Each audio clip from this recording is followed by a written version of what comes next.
নির্দেশনা পেতেই রানওয়ে থেকে সুবিশাল আকাশের দিকে উড়ে গেল যাত্রীবাহী বিমানটি।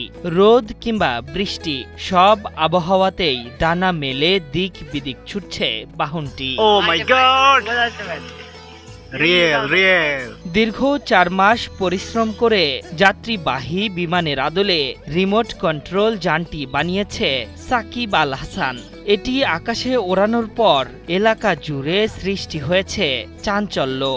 আর বিমানটি এক নজর দেখতে দূর দূরান্ত থেকে ছুটে আসছেন উৎসুক জনতা। অঙ্কন ভাইয়া যখন প্লেন উড়ায় আকাশে তখন সত্যি প্লেনের মতন লাগে। আমরা প্রতিদিন অঙ্কন ভাইয়ের সাথে এসে প্লেন দেখি। আমি যখন মাঠে কাজ করি তখন দেখি উপরে একটা প্লেন উঠছে।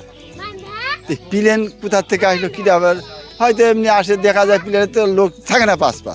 আমি যে কিনারে কি এই যে অঙ্কন এসে প্লেন নাকি, তারপরে আমি বাড়ি যে শুনি যে হ্যাঁ অঙ্কনই প্লেন রোদ গিয়েছিল, সুন্দর বানিয়েছে। মাঠে তো আমরা কাজ করি, প্লেন ওড়ে মাথার উপর দিয়ে বন আমাদের গ্রামের আছে শওকত ডাক্তারের ছেলে অঙ্কন তৈরি করেছে, দেখতে খুব ভালো লাগে। ও এত সুন্দর ওর যে মাথা আল্লাহ বেরেন দিয়ে আসলে জিনিসটা উড়ে বেড়ায়, রাত্রি চলে বেড়ায়, আলো দেয়, দিনেও চলে, মাঠে ঘাটে চালায়। কোন প্লেন বানিয়েছে, আমি আকাশে ওড়ে তাই দেখেছি।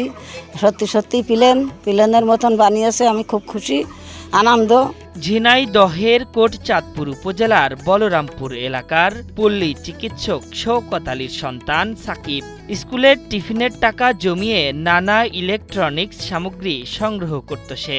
এভাবে মোটর, প্রপেলার, কন্ট্রোলার ও ককশিট কিনে নিজের স্বপ্ন পূরণে নেমে পড়ে সে। এখন আমি জানতে পারলাম যে প্লেন জেড ইঞ্জিনের মাধ্যমে গতিশীল হয় এবং এলিরনের মাধ্যমে প্লেনটি ওড়ে। তখন আমি চিন্তা করলাম যে তাইলে আমি দেখি এটা কিভাবে কাজ করে প্লেন। তখন আমি চ্যাটজিপি সহায়তা নিয়ে প্লেনের যেই কার্যকরগুলো মানে কিভাবে ওড়ে এগুলো আমি জানতে পারলাম। তারপরে আমি ককশিট এনে যে ককশিট দিয়ে ফ্রেমটা তৈরি করেছি এবং ককশিট নিয়ে আসে যেই সিরিজ কাগজ দিয়ে কাঠ ঘষা যে সিরিজ কাগজ, ওইটা দিয়ে প্রথমে একটা ফ্রেম বানাই। তারপরে 2টা মোটর আনি এবং 4টি সার্ভো মোটর আনি, যার মাধ্যমে এলিরন এবং এলিভেটরটা ওঠানামা করতে পারে। তারপরে 2200 মিলিঅ্যাম্পিয়ারের একটা লাইপো ব্যাটারি দিয়ে আমি প্লেনটি আকাশেও তুলি। এখন ঠিকঠাক মতো ওড়ে। এর আগে আমি অনেকবার ব্যর্থ হয়েছি। এর আগে 2টা প্লেন বানাই, কিন্তু প্লেন 2টাই ঠিক মতো ওড়ে না। প্রথমটা তো ঠিক মতো ওড়েই না, তারপর এটা কিছু দূর উড়ে পড়ে ভেঙে যায়। তারপরে আমি চিন্তা করলাম যে প্লেন যেহেতু অল্প একটু উড়েছে তার মানে উড়বে, কিন্তু আর একটু চেষ্টা করতে হবে এবং একটু বড় সাইজ মেজারমেন্টগুলো ঠিক থাকলে এটা উড়বে। তখন আমি এই বডিটা আবার একটু বড় করে তৈরি করে এখন ঠিকঠাক মতো ওড়ে। শুরুতে বাধা দিলেও সন্তানের সাফল্যে গর্বিত সাকিবের বাবা মা।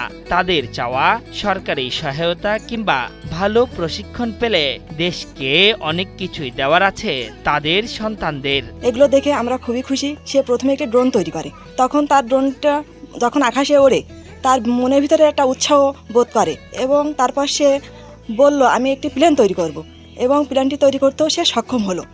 তার প্লেন আজ আকাশে উড়ছে। তার প্লেনটি দেখে আমরা খুশি, গ্রামবাসীও সবাই খুশি এবং বিভিন্ন দূর দূরান্ত থেকে এই প্লেন দেখতে মানুষ আসছে।